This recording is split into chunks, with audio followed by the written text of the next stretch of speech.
स्वागत है आप सबका मी क्लासेस के इस यूट्यूब चैनल पर, जहां पर हम बात करते हैं सिर्फ और सिर्फ मैथमेटिक्स और इकोनॉमिक्स के बारे में। तो आज हमारा जो चैप्टर है वो है ट्रिग्नोमेट्रिक फंक्शन। वैसे ट्रिग्नोमेट्रिक जो चैप्टर है वो हमने 11th क्लास और 10th क्लास और 12th क्लास में भी हमने पढ़ रखा है। तो आइए समझते हैं जरा ट्रिग्नोमेट्री के बारे में। अगर हम बात करें ट्रिग्नोमेट्रिक रेशो के बारे में, तो ट्रिग्नोमेट्रिक रेशो कितने होते हैं हमारे पास? ट्रिग्नोमेट्रिक रेशोज जो होते हैं वो हमारे पास होते हैं 6। Sine theta, cos theta, tan theta, cosec theta, sec theta और कॉट थीटा। तो ये होते हैं हमारे पास ट्रिग्नोमेट्रिक रेशो। और बेसिकली अगर हम बात करें हमें इस चैप्टर में कौन कौन सी चीजें कवर करनी है, तो इस चैप्टर में हमें 3 टॉपिक कवर करने हैं। एक है हमारे पास angle and T ratios, height and distance और inverse of trigonometry.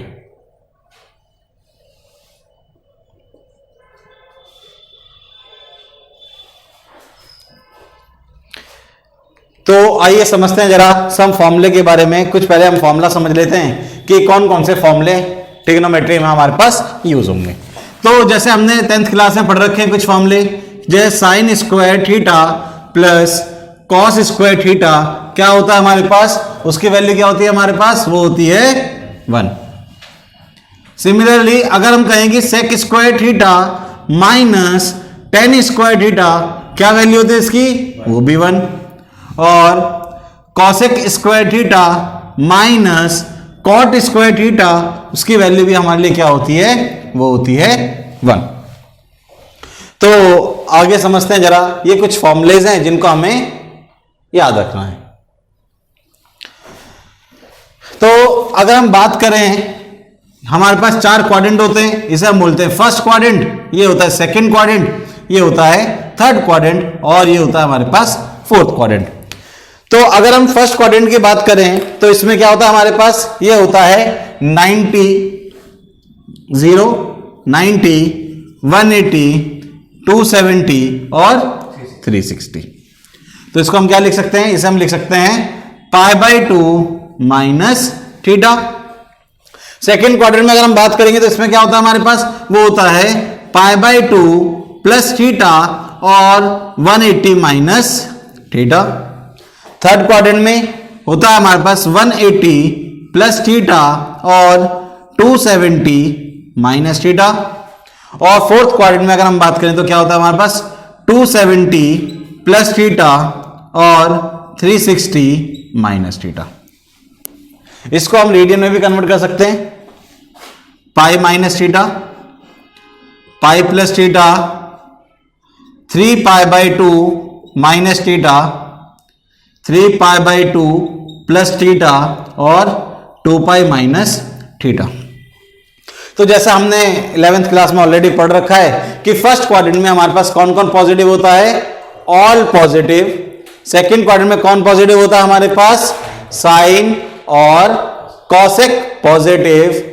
Third quadrant में कौन कौन पॉजिटिव होता है हमारे पास, वो होता है टेन और कॉट पॉजिटिव। और फोर्थ क्वाड्रेंट में हमारे पास पॉजिटिव कौन होता है, वो होता है सेक और कॉस, जिसको हमने याद करा था after school to college. All positive, sine और कॉसेक पॉजिटिव, टेन पॉजिटिव और टेन के साथ कॉट पॉजिटिव, सी से कॉस और सेक पॉजिटिव। तो आगे चलते हैं कुछ फॉर्मूलेज की तरफ।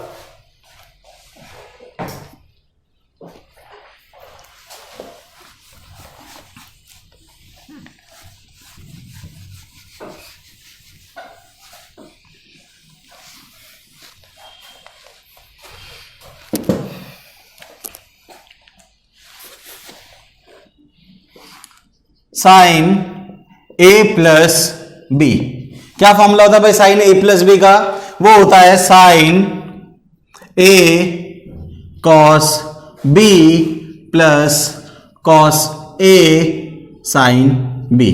तो साइन ए प्लस बी का फॉर्मूला क्या होता है? वो होता है sine A cos B plus cos A sine B.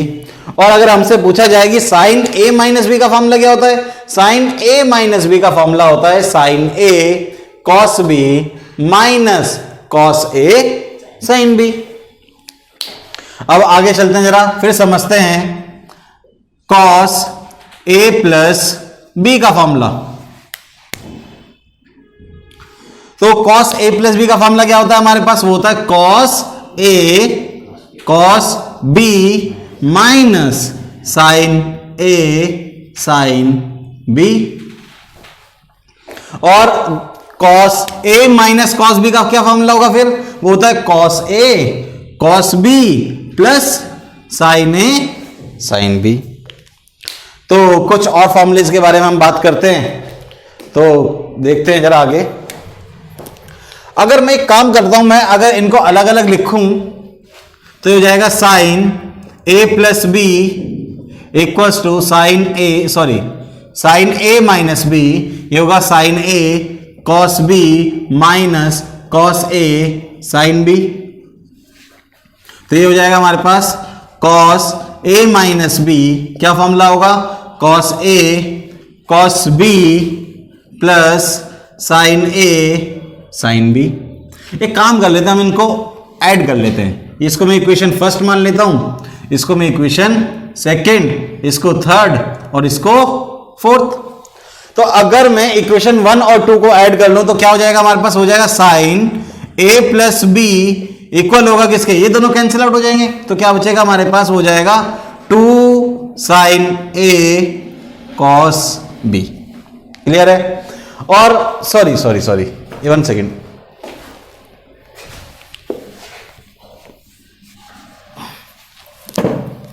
अगर मैं इन दोनों को ऐड करूंगा तो क्या होगा? Sine A plus B plus sine A minus B equal होगा 2 sign A cos B. Similarly अगर मैं इन दोनों इक्वेशन को माइनस कर दूं तो क्या हो जाएगा हमारे पास?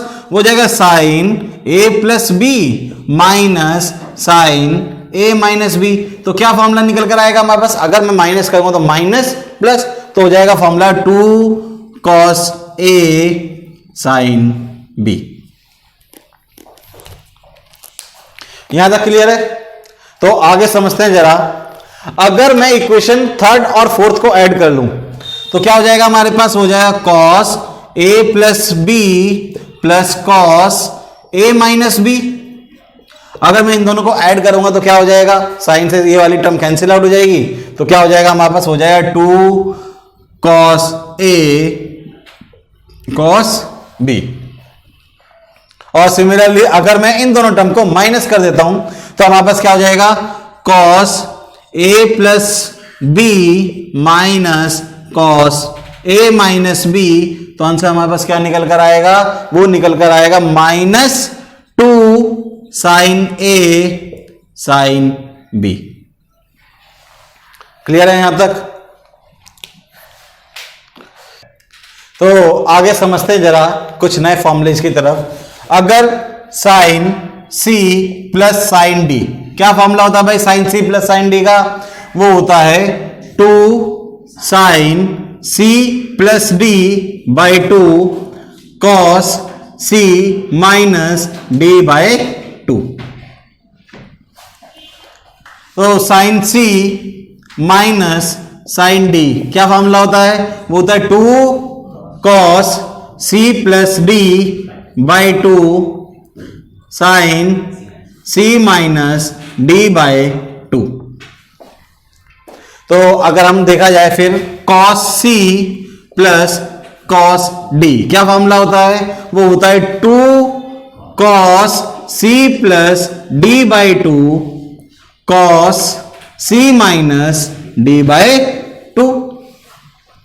Similarly cos C minus cos D क्या फॉर्मूला होता है? वो होता है -2 sine C plus D by 2 sine C minus D by 2।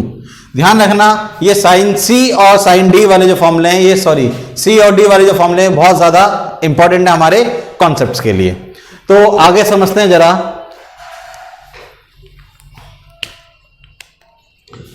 Sign 2a, sign 2a का हमने फॉर्मूला पढ़ रखा है ऑलरेडी, हमने 11th क्लास में साइन 2a का फॉर्मूला पढ़ा था। क्या होता है भाई साइन 2a का फॉर्मूला? वो होता है 2 साइन a कॉस a। और साइन 2a का हमने एक फॉर्मूला और पढ़ रखा है। क्या होता है भाई साइन 2a का दूसरा फॉर्मूला? वो होता है 2 tan a अपॉन में 1 प्लस tan स्क्वायर a। तो अब आ जाते जरा, अगर हमें cos 2a का फॉर्मूला जानना हो तो भाई क्या होता है? cos 2a का फॉर्मूला क्या होता है? वो होता है cos square a minus sine square a। और cos 2a का दूसरा फॉर्मूला क्या होता है हमारे पास?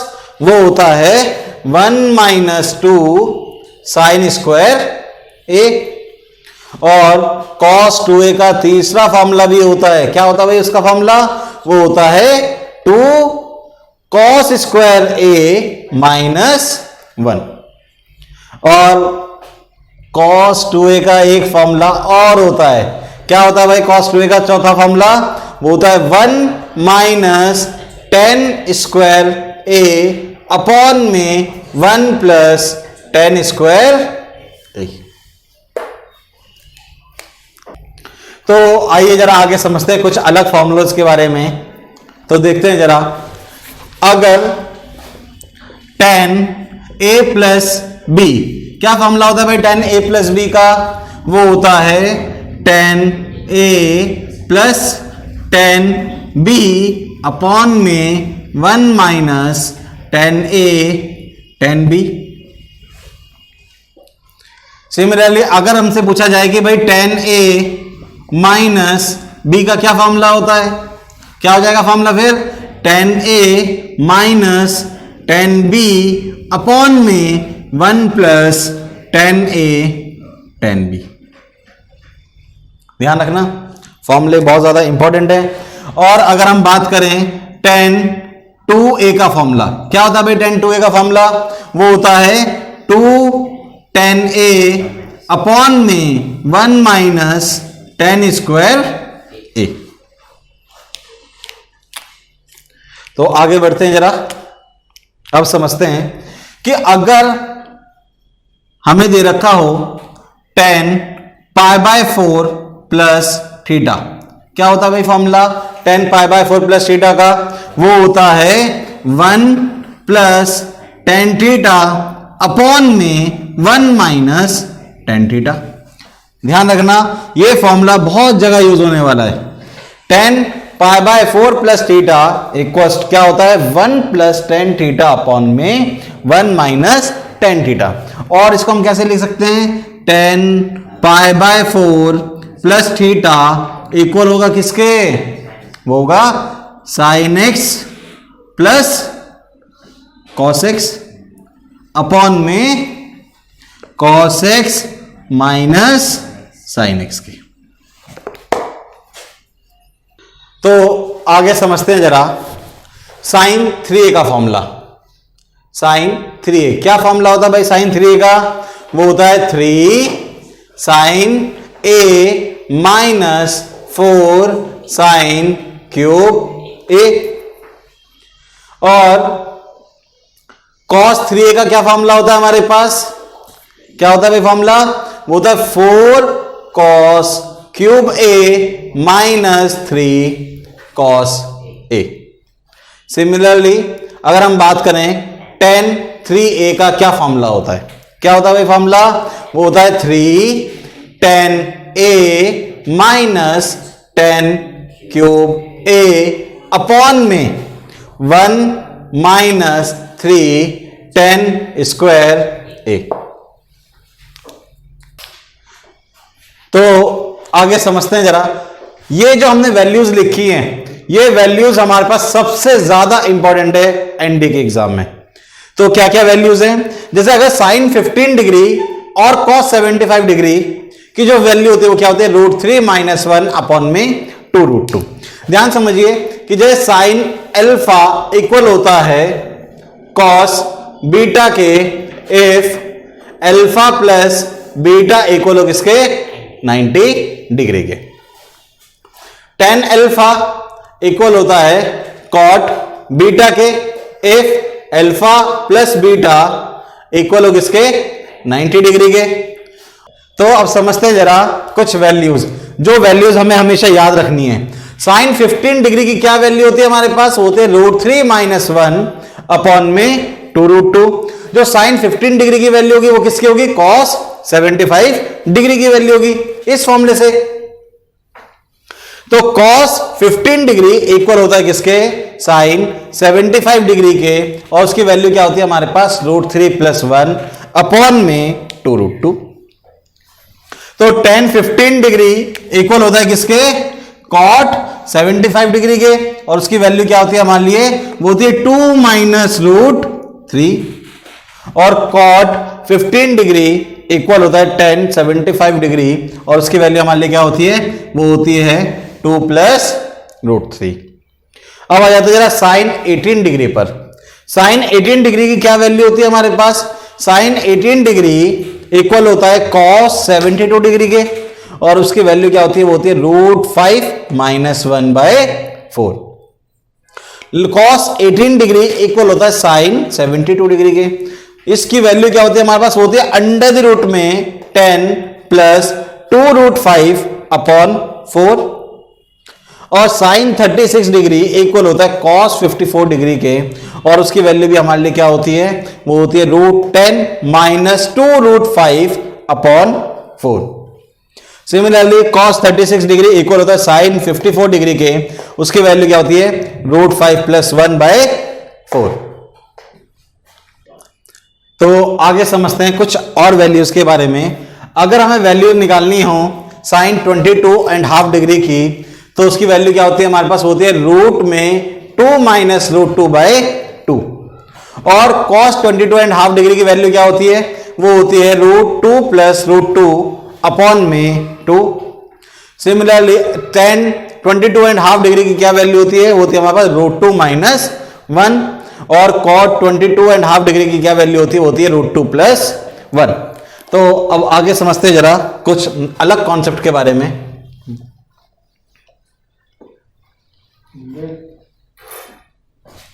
अब हम समझते हैं जरा जनरल सॉल्यूशंस।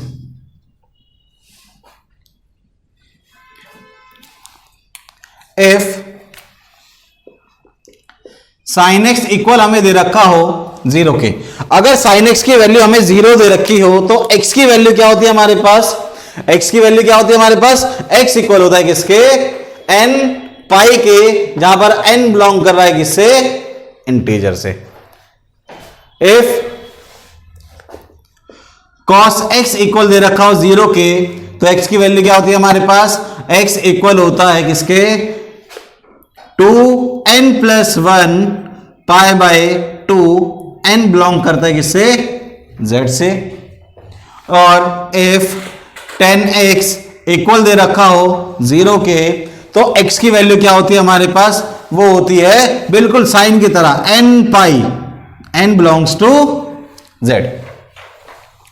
लेकिन अगर हमारे पास आ जाए इफ साइन x इक्वल दे रखा हो साइन अल्फा के, अगर साइन x इक्वल आ जाए साइन अल्फा के, तो x की वैल्यू क्या हो जाती है, x इक्वल हो जाता है n pi plus -1n alpha. तो x की वैल्यू क्या होती है हमारे पास, वो होती है n pi plus -1n alpha. n belongs to integer z। If cos x equal दे रखा हो cos अल्फा के, तो x की वैल्यू क्या होती है यहां पर, x इक्वल होता है हमारे पास 2n pi plus minus alpha, n belongs to z। और अगर इफ tan x इक्वल दे रखा हो tan अल्फा के, तो अब x की वैल्यू क्या होगी हमारे पास, तो x इक्वल हो जाएगा हमारे पास किसके, बिल्कुल साइन की तरह n पाई, बस -1 नहीं आएगा तो plus alpha n belongs to z। तो आइए समझते हैं जरा कुछ क्वेश्चंस के बारे में। जैसे हमें फाइंड करना है जनरल सॉल्यूशन को, और हमें दे रखा है साइन 3x इक्वल्स टू 0। तो अभी अभी हमने बात करी थी, क्या पढ़ा था अभी हमने, कि अगर साइन x दे रखा हो 0 के इक्वल, तो x की वैल्यू हमारे पास क्या होती है भाई, x की वैल्यू क्या होती है, x इक्वल होता है किसके, n पाई के, n बिलोंग्स टू इंटीजर। लेकिन हमें दे क्या रखा, हमें x थोड़ी दे रखा है, हमें दे रखा है 3x, तो x की जगह हम क्या रख देंगे 3x, तो x की जगह हम रख देंगे 3x इक्वल्स टू n पाई। तो x की वैल्यू क्या हो जाएगी भाई, हो जाएगी n पाई बाय 3। तो समझ में आया, तो x की वैल्यू क्या हो जाएगी हमारे पास, वो हो जाएगी n पाई बाय 3। अब समझते हैं जरा अगले क्वेश्चन को। नेक्स्ट क्वेश्चन में हमें क्या दे रखा है, हमें दे रखा है cos 4x अगर 0 दे रखा हो, भाई cos 4x दे दे, tan 4x दे दे, कुछ भी दे दे, हमें तो अपने स्टेप से मतलब है, हम जैसे करते हैं वैसे ही करेंगे। क्या बताया था अभी कि अगर cos x इक्वल दे रखा हो 0 के, तो भाई x की वैल्यू क्या होती है, वो होती है 2n प्लस 1 pi by 2 n belongs to z। तो भाई हमें x थोड़ी दे रखा है, हमें क्या दे रखा है, हमें तो 4x दे रखा है, तो क्या हुआ, हम x की जगह 4x रख लेंगे, तो 4x इक्वल हो जाएगा 2n प्लस 1 पाई बाय 2 के n बिलोंग्स टू z। तो x की वैल्यू क्या हो जाएगी हमारे बच्चों, तो x की वैल्यू हो जाएगी 2n प्लस 1 पाई बाय 8 और n बिलोंग्स टू z। ये हो जाएंगे इसके जनरल सॉल्यूशन। तो अब आगे समझते हैं जरा इस क्वेश्चन की तरफ। देखिए क्वेश्चन को बड़े ध्यान समझेंगे। क्वेश्चन हमसे क्या कह रहा है कि अगर tan 2x की वैल्यू हमें दे रखी हो 1/√3, भाई tan 2x की वैल्यू हमें दे रखी है 1/√3, 0 नहीं है। अगर 0 होता तो हम क्या करते, tan x अगर 0 होता तो हम क्या लिख देते उसको, x इक्वल्स टू n पाई। लेकिन यहां पर 0 नहीं है, हमें कितना दे रखा है 1/√3। तो अगर मैं इसको लिखना चाहूं तो क्या लिख सकता हूं, इसे हम लिख सकते हैं tan 2x equals to tan pi by 6। कितना हो जाएगा, tan पाई बाय 6।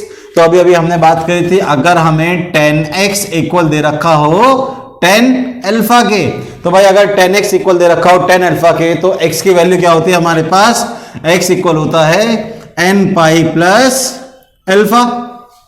तो x की वैल्यू क्या हो जाती है हमारे पास, हो जाती है n पाई प्लस अल्फा।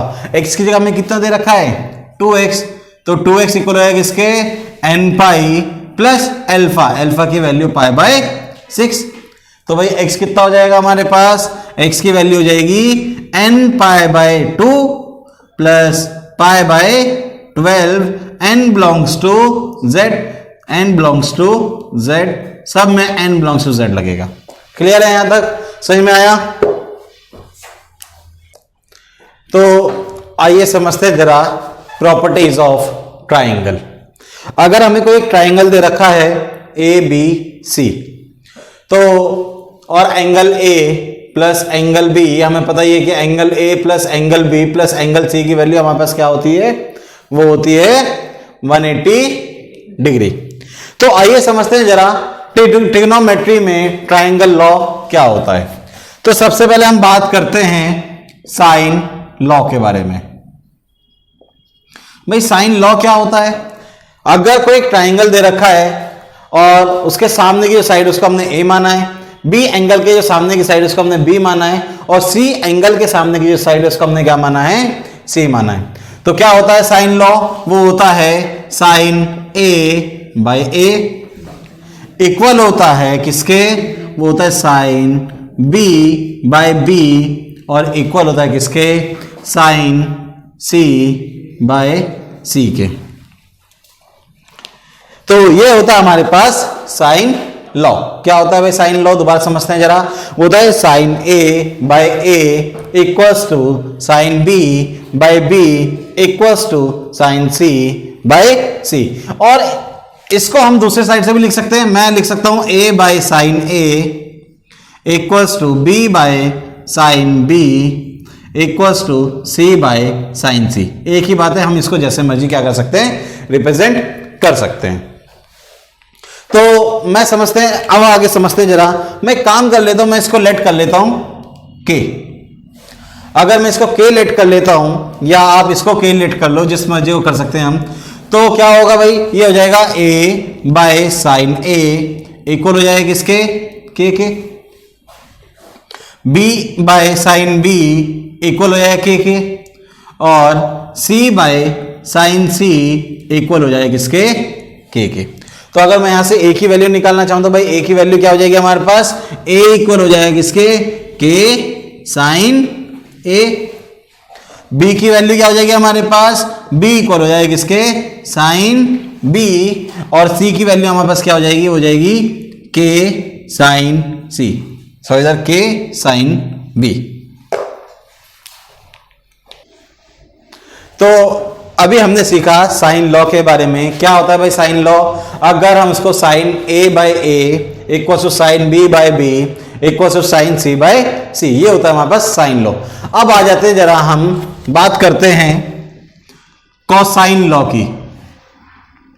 भाई कोसाइन लॉ, कॉस का क्या लॉ होता है, कि कॉस का क्या लॉ है समझते हैं जरा। वो होता है ए स्क्वायर इक्वल होता है किसके, B square plus C square minus 2bc cos A.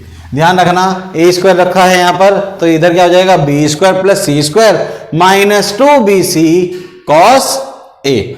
तो अगर मैं कॉस ए की वैल्यू निकालना चाहूं तो क्या हो जाएगी हमारे पास, 2bc कॉस ए इक्वल हो जाएगा B square plus C square minus A square. तो कॉस ए की वैल्यू क्या हो जाएगी हमारे पास, वो हो जाएगी B square plus C square minus A square by 2bc।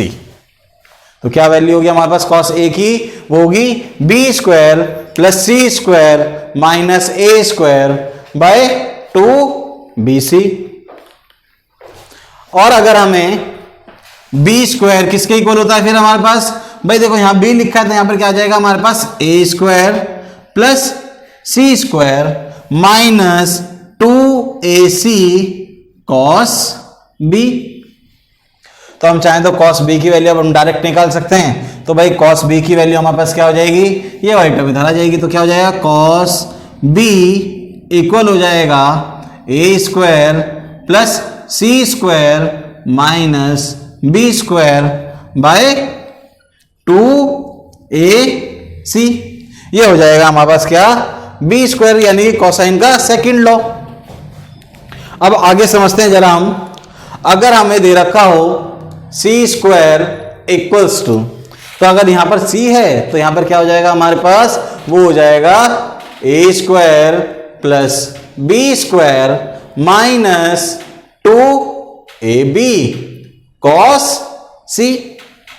तो अगर हम यहां से कॉस सी की वैल्यू निकालना चाहें तो भाई क्या हो जाएगा हमारे पास, कॉस सी किसके इक्वल हो जाएगा, देखते हैं जरा। तो कॉस सी इक्वल हो जाएगा A square plus B square, ये आ जाएगा इधर माइनस सी स्क्वायर अपॉन में 2ab। तो आगे हम समझते हैं जरा। अगर हमें दे रखा हो एरिया ऑफ ट्राइंगल, अगर हमें किसी भी ट्राइंगल का एरिया निकालना हो तो कैसे निकालते हैं। तो आज हम सिर्फ बेसिक बात करेंगे एरिया ऑफ ट्राइंगल के बारे में। हमने अगर एक राइट एंगल ट्राइंगल दे रखा हो तो हमें उसका एरिया कैसे निकालते हैं हम। अगर कोई ट्राइंगल ए बी सी दे रखा है राइट एंगल ट्राइंगल, तो इसका एरिया का फॉर्मूला क्या होता है भाई, वो होता है एरिया इक्वल होता है किसके, half into base into height. लेकिन अगर हम बात करें कि हमारे पास कोई नॉर्मल ट्राइंगल दे रखा है तो इसमें क्या फॉर्मूला लगेगा हमारे पास। अगर कोई ट्राइंगल दे रखा है ए बी सी, हम इसको लेट कर लेते हैं, हमारे पास ए है, ये बी है और ये हमारे पास क्या है, सी है। तो क्या फॉर्मूला लगेगा यहां पर हम किसका यूज करेंगे, हेरोन फॉर्मूला का। तो एरिया ऑफ ट्राइंगल क्या होगा भाई, क्या होता है, वो होता है अंडर द रूट में एस माइनस ए, एस माइनस बी और एस माइनस सी। भाई जहां पर एस का मतलब क्या होता है, एस किसके इक्वल होता है, एस का मतलब होता है सेमी पेरीमीटर। क्या होता है भाई, सेमी पेरीमीटर। क्या फॉर्मूला होता है सेमी पेरीमीटर का, एस इक्वल होता है किसके, ए प्लस बी प्लस सी बाय 2।